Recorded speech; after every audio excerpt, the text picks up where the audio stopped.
Bismillahirrahmanirrahim. La yadurru ma'a ismi syai'un fil ardi wa la fis sama'i wa huwas sami'ul 'alim. Bismillahirrahmanirrahim. La yadurru ma'a ismi syai'un fil ardi wa la fis sama'i wa huwas sami'ul 'alim. Alhamdulillah, Bapak Ibu jamaah salat subuh rahimakumullah. Hari Ahad datang kembali kita di penghujung di bulan Syawal. Syawal sudah sebentar lagi akan berakhir.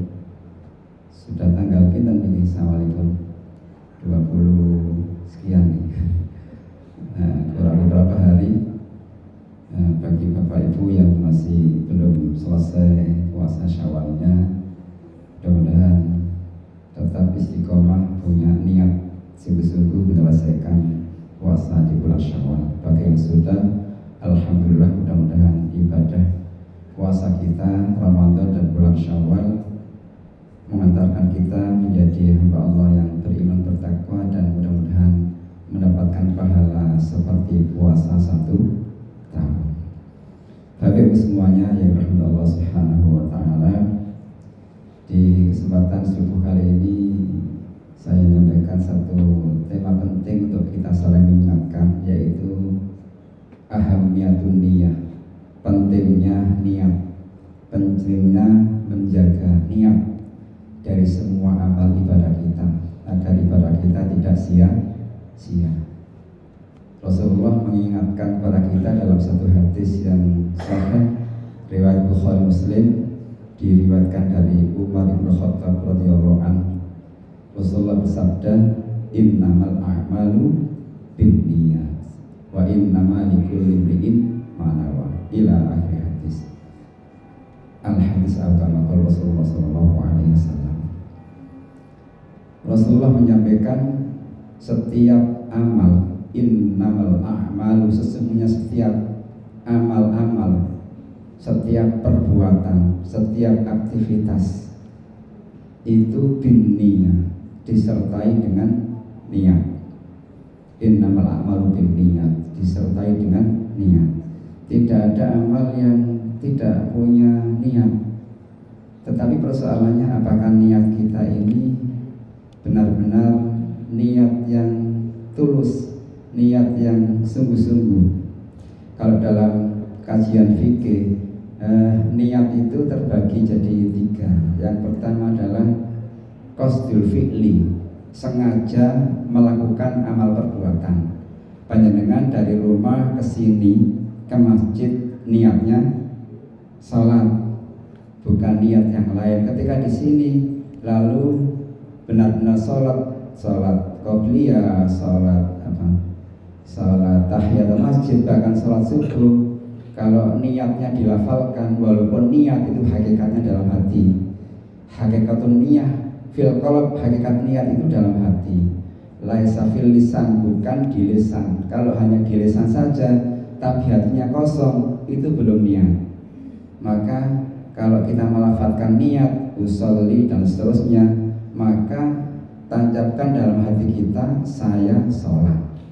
Jadi pertama qasdul fi'li, menyengaja niat. Kalau dilafalkan usolli itu qasdul fi'li, saya sholat, berdiri itu niatnya sholat, tidak hanya sekedar berdiri. Kemudian at-ta'yin, menjelaskan sholat apa yang kita kerjakan. Ini yang membedakan antara sholat satu dengan yang lain. Kita sholatnya kan sama. Kalau sholat sunnah semua 2 rakaat salam, 2 rakaat salam. Tapi yang membedakan apa? At-ta'yin, penjelasan dari niat sholat apa. Ada yang niat sholat qobliyah, ada yang niat sholat tahiyatul masjid, ada yang saat subuh niat sholat subuh, itu namanya at-ta'yin. Jadi kalau sama-sama 2 rakaat harus jelas niat sholatnya, niat sholat apa. Usolli fardhus subhi. Fardhus subhi itu ta'yin, menjelaskan. Karena tadi juga sudah sholat sunnah qobliyah atau sholat sunnah tahiyatul masjid, sama-sama 2 rakaat, tapi tujuannya yang disejo, ya. Penjelasannya dari niat itu berbeda. Itu namanya ta'yin. Yang ketiga, harus karena lillahi ta'ala, ya. Pertama, menyengaja. Yang kedua, menjelaskan sholat apa. Yang ketiga, lillahi enggak ngantuk ya, lillahi ta'ala, bukan karena selain Allah, hanya karena Allah Subhanahu wa ta'ala ya. Puasa juga seperti itu. Ada yang puasa wajib saat Ramadan ya. Niat apa? Niat puasa apa? Puasa Ramadan karena siapa? Karena Allah. Nah itu ya. Jadi semua itu disertai dengan niat. Nah, kalau dianggap rukun niat itu 3. Jadi menyengaja, menjelaskan apa yang disengaja itu, kemudian karena Allah Subhanahu wa ta'ala semata. Baik puasa, sholat, zakat, apalagi ibadah haji ya. Ibadah haji harus saya berhaji ya. Nawaitul hajjah lillahi ta'ala ya. Saya niat haji karena Allah, hanya karena Allah semata. Jadi semua amal perbuatan itu disertai dengan niat. Apalagi ibadah yang panjang, ibadah yang sepanjang hayat kita itu adalah apa? Nikah contohnya. Nikah itu kalau tidak karena Allah Subhanahu wa ta'ala, maka nikahnya tidak mendapatkan nilai pahala di sisi Allah Subhanahu wa ta'ala. Maka kalau diistilahkan nikah, nikah, niatkan ibadah karena Allah, hidupnya akan harmonis dan bahagia. Nah, ini Pak Abdul ini sedang mau mengakad nikahkan putrinya pertama. Mudah-mudahan nanti lancar dan barokah. Kita ikut menyaksikan. Jadi Arido sedang mantu, Arido mantu Pak Dar kalian Pak. Pak Ban ini mantu, ya mantu gedan ini, buatan mantu-mantuan ini. Jadi sedang mantu, alhamdulillah. Ya, mudah-mudahan akan ada lagi yang menyusul untuk bisa Arido punya gawe lagi. Jadi panjenengan kula napa niki nikah itu harus karena Allah. Kalau tidak karena Allah, sayang iman sekali. Semua amal ibadah kita harus diniatkan karena Allah.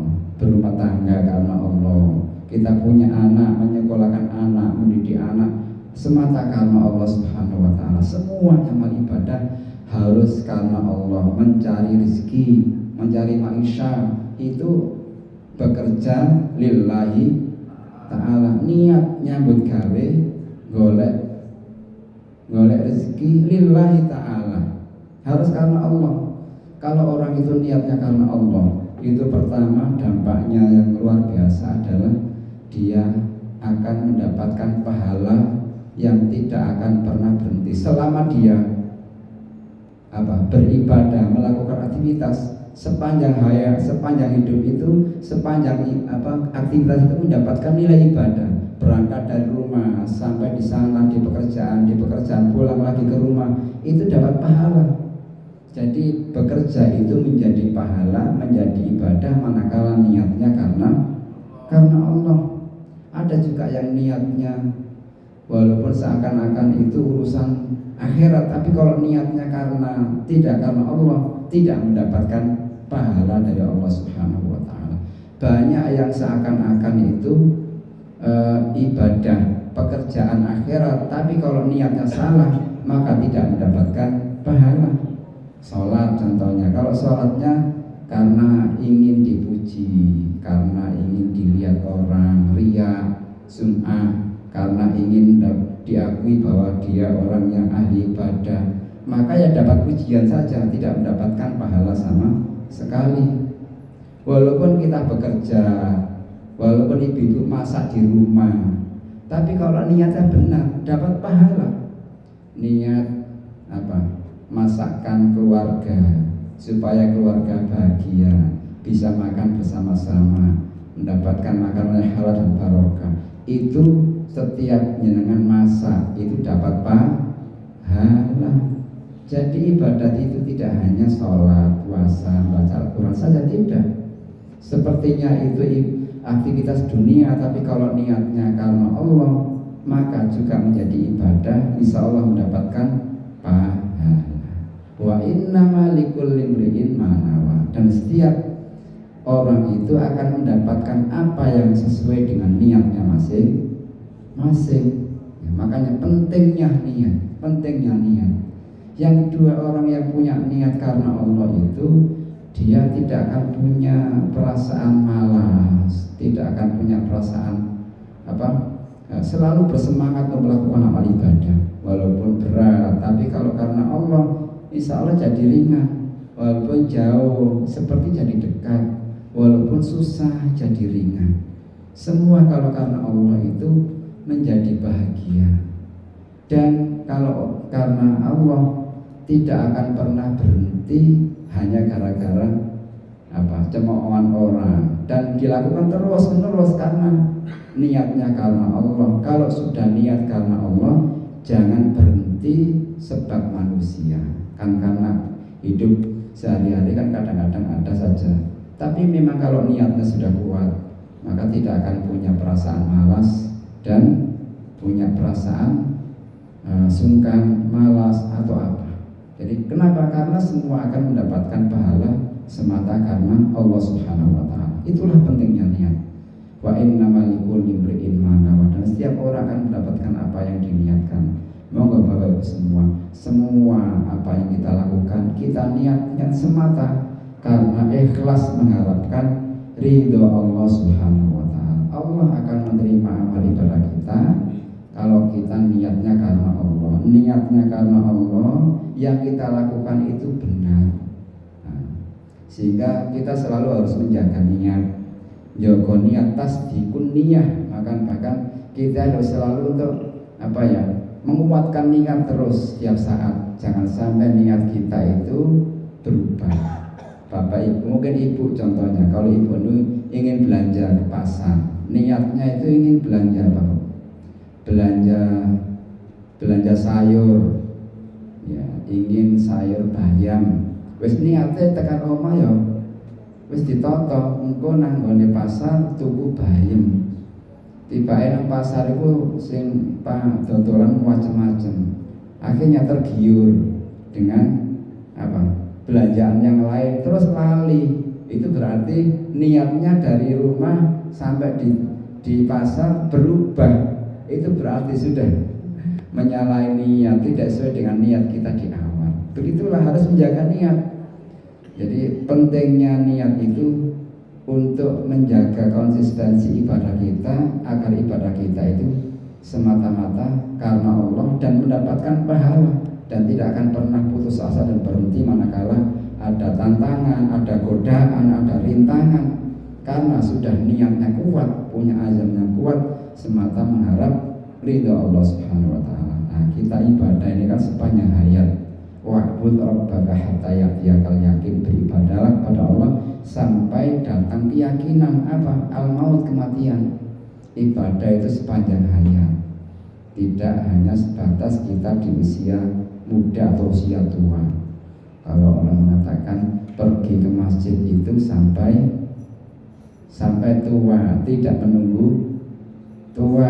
Kalau menunggu tua sing nom-nom gak nang masjid, kok ae jenom durung wayahe khusyuk ibadah, boten dereng karuan.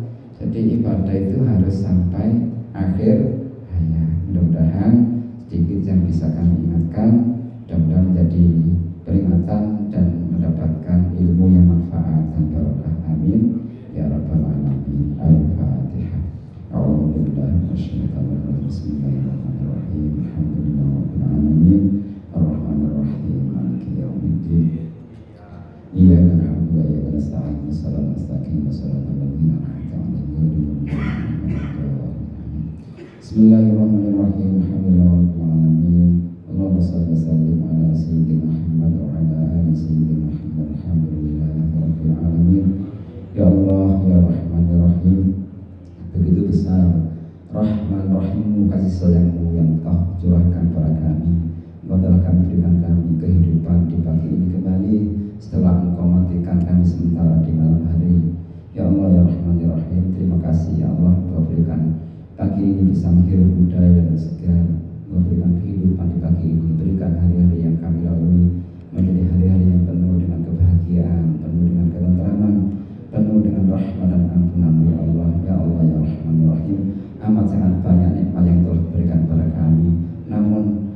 Amat sangat banyak pula nikmat yang tidak kami syukuri. Karena itu ya Allah, ampuni semua dosa-dosa kami. Dosa kami ya Allah yang tidak bersyukur atas nikmat ya Allah. Dosa kami yang sangat banyak ya Allah yang tidak bersyukur atas nikmat darimu ya Allah. Nikmat rezeki, nikmat kesehatan, nikmat kehidupan di dunia ya Allah. Ya Allah ya Rahman ya Rahim, ampuni semua dosa-dosa kami ya Allah. Dosa kedua orang tua kami, dosa ayah ibu kami, dosa bapak ibu kami, dosa kakek nenek kami, dosa istri, suami dan anak-anak kami ya Allah. Dosa semua keluarga kami ya Allah ya Rahman ya Rahim, ya mujib as-sa'ilin ya Allah ya Rahman. Limpahkan rezeki yang barokah kepada kami ya Allah, rezeki yang halal dan barokah kami ya Allah. Kami ya Allah, limpahkan kepada kami ya Allah rezeki yang halal dan barokah ya Allah, semata untuk beribadah, semata mengharap ridhamu ya Allah ya Rahman ya Rahim.